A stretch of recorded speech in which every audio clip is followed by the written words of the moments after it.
Hello, everybody. This is Phil Moon from the New Mexico Music Commission Foundation, and welcome to Music Biz Monday. This is a monthly seminar brought to you by the foundation that is intended to tell you a lot about what's going on and try to give you some tips for helping you to get through this whole pandemic and everything else that's going on. We want to bring in some of the state's top studio owners and managers, and we're going to talk about what's going on in recording studios in the age of COVID. We're going to welcome Jono Manson from Kitchen Sink here in Santa Fe, Baird Banner from Puget Sound in Cerrillos, and Ron Crowder of In Crowd Productions in Albuquerque. Your moderator today will be the foundation president, David Schwartz, who's also a recording engineer and the founder of Mix Magazine. So David, take it away. Thank you, Phil. Welcome, everybody, to Music Biz Monday. Today, we're going to be talking about some of the changes that are happening in recording studios in the wake of COVID-19. Studios, like many brick and mortar retail businesses, depend on their ability to bring people together in a small space to interact with each other over an extended period of time. Many of the situations in studios have come under the microscope since March of this year, due to a never-before examination of the health risk from conventional studio operations. So what kind of changes are we beginning to see in the studios? We have three of New Mexico's most successful studio owner-operators with us today to describe how these changes are transforming the recording process, at least for now. Introduce our panel. Baird Banner from Puget Sound. Baird is a renowned drummer, recording engineer, and studio designer. In 1976, Baird built the award-winning Puget Sound Studio in a historic 1800 stone building in the heart of Cerrillos. Co-owned with his wife of more than 30 years, vocalist Busy McCarroll, Puget Sound is one of the most well-known and respected recording studios in New Mexico, and was one of the first multi-track studios in the state. The building that houses the studio was originally built as a horse stable, then became a small-town opera house. After that, it became the first Masonic lodge in New Mexico. And Baird found the building while playing drums for the New Mexico psychedelic bluegrass band, the Family Lotus, as many of the band members lived in and around the village of Cerrillos. 44 years later, Baird is still happily at the helm of Puget Sound. So welcome, Baird. Welcome. Well, thank you very much. Sure. That's quite a historic recap of my life. I'm tired just I know that's a lot of work. Well, you can go home now. That's it. I might just faint. That would be good. Okay, next up, Ron Crowder is a singer-songwriter, producer, recording engineer, and multi-instrumentalist who has won numerous awards for his work on music recordings, TV and radio commercials, as well as short films for clients throughout the US and Canada. He's also traveled the world as a touring and recording musician, sharing the stage with acts as diverse as Fantastic Negrito, Three Dog Night, and The Persuasions. Ron is the owner of In Crowd Studio in Albuquerque. Begun in 1993, In Crowd Productions is a full-service audio-video production company featuring filming, videotaping, and video editing services, plus world-class recording, sound design, and voiceover talent. And a week or so ago, Ron was voted Best Recording Engineer at the New Mexico Music Awards and won Best. No, not you guys. I was telling these guys the other day, not to interrupt you, David, but I was telling these guys the other day I should be serving coffee to these guys. Quick, do that. Yeah. No, what do you want? You want a latte? What do you want? No, I'm good. We appreciate your talent. Yeah. Okay, and last but certainly not least, Jono Manson is a veteran musician, producer, and engineer with a long track record that includes numerous major label releases. His songs have been recorded by Grammy award-winning artists and have been featured in major motion pictures, on network television, and in national advertising campaigns. Jono has 4 times been named Producer of the Year by the New Mexico Music Awards, and he was co-winner of the Norman Petty Producers Award at the same show a week or so ago at the 2020 New Mexico Music Awards, where he also co-won for Best Vocal Performance. Yes, I did. Rack 'em up, Jono. So first question for each of you. Let's start with Jono on this one. Is your studio currently open for business? Yes, it is. And I'll qualify that by saying our workflow is, for the most part, very different than it was in the old days. But we are indeed open for business. And I can, very briefly, obviously when the initial complete lockdown and stay-at-home order came into effect, we completely closed. And the only activity that happened in the studio were things that only involved myself or my partner Tim Schmoyer, who I believe is listening in here somewhere, coming into the studio alone to do post-production mixing in the absence of any clients. When some restrictions started to be lifted, very thankfully, when the lockdown happened, I was in the middle of several projects that had already been largely tracked and only required overdubs and or editing and mixing. And so at that point, we decided that we would start by just, we have a fairly large facility, so there's space and there's separate entrances to the live room and to the control room. So we started by just bringing one person at a time into the studio in order to do overdubs, and we've managed to move ahead with a number of projects just by just doing that. And as a matter of fact, in the last 2 months, since the beginning of July, I've started 2 new albums with local singer-songwriters, one with Rich Ryasich and another with Keto Peters, with whom I've made many, many records. But again, with them, we are the process is very different than it was before. Instead of assembling the band, the core band, quartet, quintet, what have you, in the studio, running the tunes, learning them, working out the arrangements, tracking essentially live, we're doing it completely the other way around. In other words, the artist comes in, we lay down guide tracks to a click, then the drummer comes in and tracks, and the bass player comes in and tracks. We've even set up a headphone queue and talkback on our patio outside, so that, for example, and then besides that, we've also, I won't bore everyone with all the technical details, but we have several methods by which someone can be patched in remotely to a session. In other words, yesterday I did keyboard overdubs with Kevin Zernig, another New Mexico luminary musician, for Keto's album. And Kevin, I set up all the keyboards in advance of his arrival, the Hammond, the various electric pianos, DIs for keyboards that I knew he was bringing. He showed up. We kept our masks on. We got him set in the live room to the point where we knew that the likelihood of me needing to come in there anymore was very slim. And at which point we started the session, and Keto was patched in from his home. And his talkback was routed into the console and into Kevin's headphone feed, and we worked very efficiently. So these are just some of the things we're doing now in order to stay in business and in order to do what we feel is the safe thing to do. Now, I say we feel because I make the distinction between what we're legally allowed to do and what we feel is prudent under the circumstances, because we could in fact have more than one person at a time given the size of our space, if they observe certain protocols. And we're talking about expanding our workflow in the near future because of other things.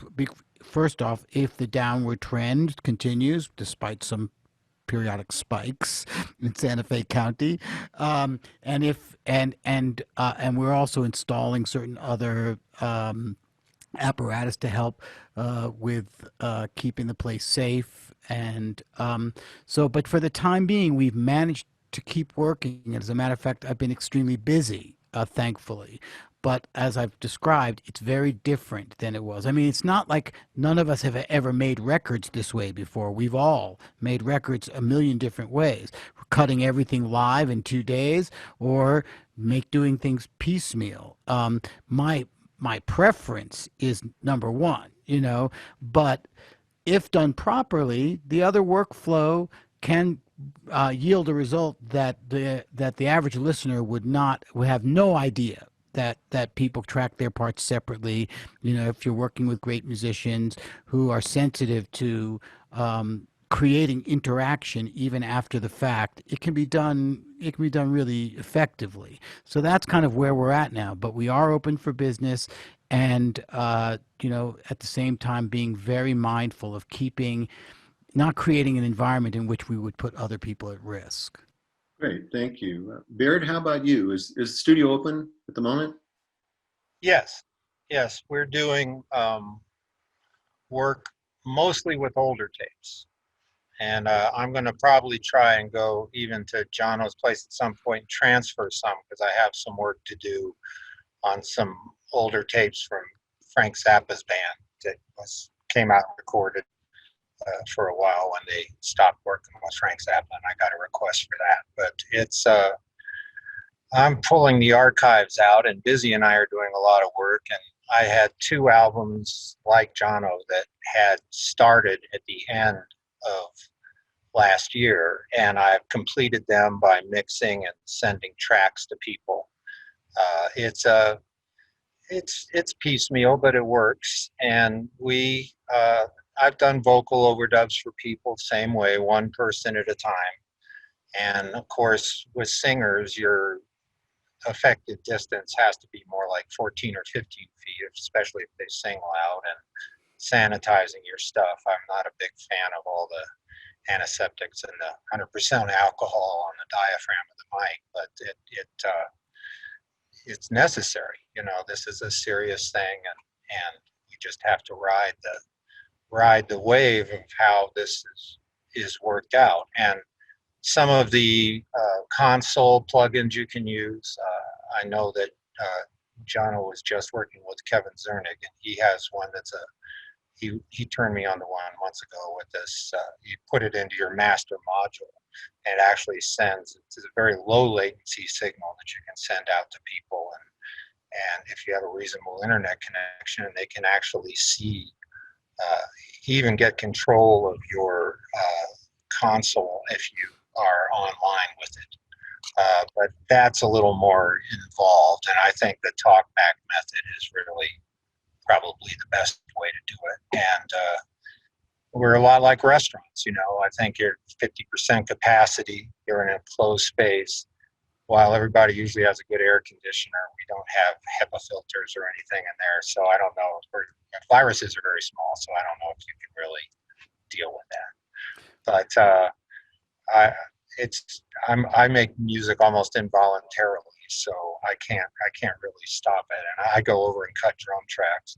That's another thing you can do, is I'll cut tracks for people, and I'll do a thing where I'll take the whole multi-track session and push it to 0, even though it's at different addresses, and make it so that somebody can't be in sync as long as they push all the tracks back to 0, and then they can overdub. And we've been doing correspondence with people in Austin that way, and it's very effective, very fast, and kind of foolproof, because if somebody's not quite adept with it or doesn't understand broadcast wave files and things like that, you can scramble your eggs pretty easily, and you have to send them continuous clips, and then it works out just fine. So I agree with Jono. It's different, but you can do it, and I like live bands myself, so I usually stick with that if I possibly can. Yeah, have you had a live band in since this all started? Nope, turned down 2. I've been doing a lot of live recording, and I had two offers to do it, but they were in bars. I do a lot of work up in Madrid because I'm close to it, and it's really a little music spot. We had a lot of fun collaboration up there. But nope, I'm not going to go to a bar where people are getting drunk and give me a hug. As much as I want to give them a hug. it's and the more beer you have, the more you don't have any judgment. Let's put it that way. Right. Hey, Ron, how about you? How's your studio operating? And I want to talk a little bit more with you too about microphones. You know, both Baird and Jono have mentioned some of it, but I'd like to know what your protocol is for microphones. You know, Sure. between sessions. Yeah, well, yeah, first of all, from March to May, I was pretty much shut down. I like the two of them, I had 2 album projects in the works, and one of them was supposed to be done by May, and unfortunately, that one actually needs a lot of work, and we completely stopped work on it all the way. And then by about the end of May, I started having people in one-on-one with me to do overdubs. I haven't done any bands at all. I'm not doing any full bands at all. At this point, it's really me and one other person, maybe 2 other people, in which case one person in the studio, the room, the big room, and then maybe one other person in the control room with me, socially distant with masks. But even a lot of times it's not even that. I mean, a lot of times it's just me and another musician. Another thing is that I'm kind of used to doing a lot of remote work as it is, because I've done a lot of advertising work over the years, and I have agency clients I haven't seen in 10 years. We talk on the phone, we do phone patches. So in some ways, those relationships haven't really changed that much. And the reason I was down and didn't even have that work from March to May is that they were out of work. I have one client who specializes in RVs, and the RV dealers couldn't, all their RVs were sold. So they did, for some, everybody's bought the RVs that were available, and the manufacturers had to shut their factories down. So there weren't any RVs to sell. So my client had no work. So it's an interesting trickle down situation. As far as I get the whole wanting to record bands, and some bands, I feel like some bands have to be recorded together. Certain styles of music, especially jazz, roots rock, I can't imagine trying to make an album.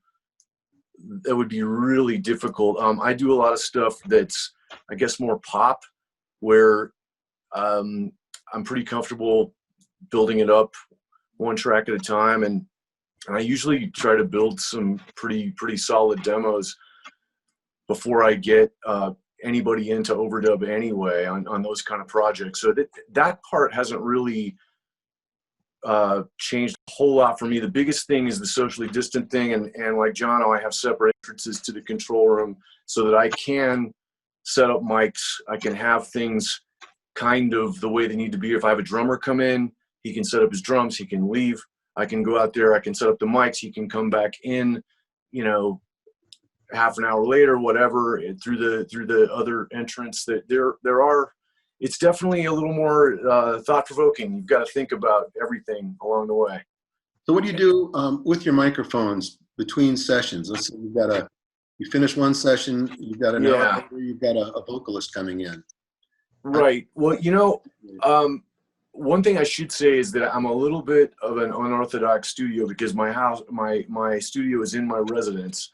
So I can actually be a little more picky and choosy about the projects I'm doing. I'm not though I am a commercial facility, especially as far as music projects goes, I've only really been working with people I really know these days, and trust. So I'm constantly in communication. If they want to do something, it's like, all right, well, how are things going? I've considered, taking the temperature thing. I did a remote recording at a hospital today, and, I had to go in and out a couple of times, and each time they, did the temperature thing. And it's like, well, geez, that wasn't that difficult. Maybe that would be a way to go. But as far as the microphones, vocal mics are the big thing. That's the biggest thing. And as Baird was alluding to, condenser mics are are kind of a different beast. There, you want to be careful with what you do on those. And the best technique I've found, one thing, I always have a popper stopper in front of the microphone for a vocalist. So every time somebody leaves, I clean the popper stopper. Great. I switch out mics. I use 90% isopropyl alcohol to clean the outside. I don't touch the capsule, but as you know, as far in as we can go without damaging the microphone. It's a fine line for sure. It's a strange situation for everybody. I mean, Jono, what about groups that come in that sing harmonies and they're used to singing around the same mic?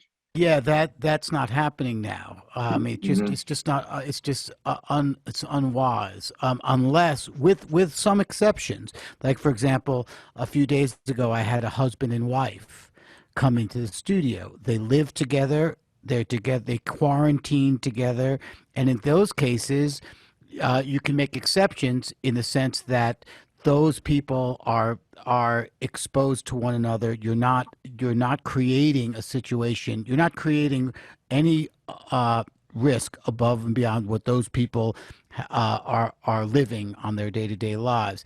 You know, and on the subject of microphones and how to safely manage that, you know, what I do here generally is I have enough work, both recording and post-production work, that I can schedule. Like if I'm only schedule one thing per day in the live room.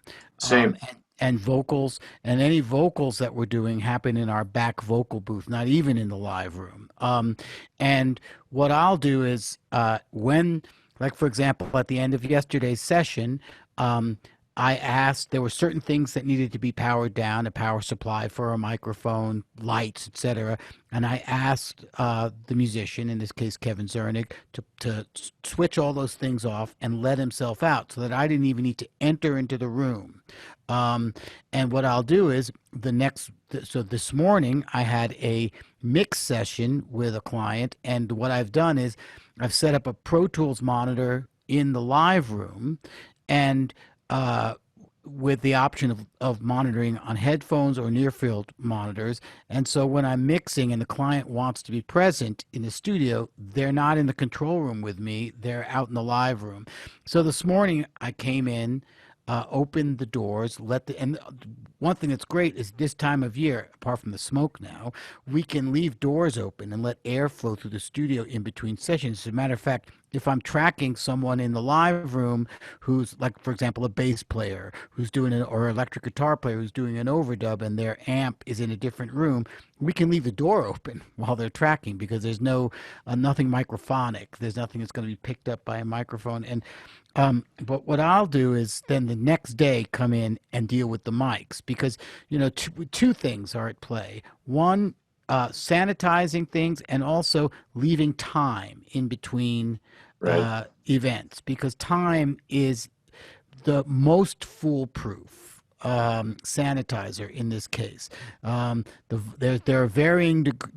are various theories about how long COVID and other viruses, for that matter, can live on different surfaces, but if you allow enough time to pass, then obviously, I mean, and I do the same thing. We have 99% alcohol. We also have bottles of hand sanitizer all over the studio, which, by the way, we get from Tumbleroot Brewery and Distillery. Everybody is reinventing how they do things. The distillery, you know, they had to close their restaurant, so they're not selling booze, so they make hand sanitizer, you know, and we try to support them. You know, Tim went down there and got a big load of the stuff when we first started up again. So, you know, for example, we have 7 Avion headphone mixers, you know, that we used but under the current circumstances, we're not using. There's no sessions where we're using all of them at the same time. So I make sure to never use the same one twice in a row. I'll simply move it out of the way, set it in the corner, and set up a new one. But of course, when I'm setting up the headphone mixer, I'm touching it. So when I'm done getting it set up, I wipe it down with alcohol and leave it there for the client to use. So it's kind of a dance that we're doing. Between sanitizing and then not using the same things 2 sessions in a row, if possible. If you have a large enough arsenal that you don't have to use the same vocal mic one day after another, that's ideal. And if you do need to use it, then I you agree. need to sanitize the heck out of it. What about in a situation where the client typically would want to have access to the console, do their own mixing or work with you on a mix? Yeah, Policy now where they're not allowed to touch the console, or how do you? At present, clients do not even enter the control room.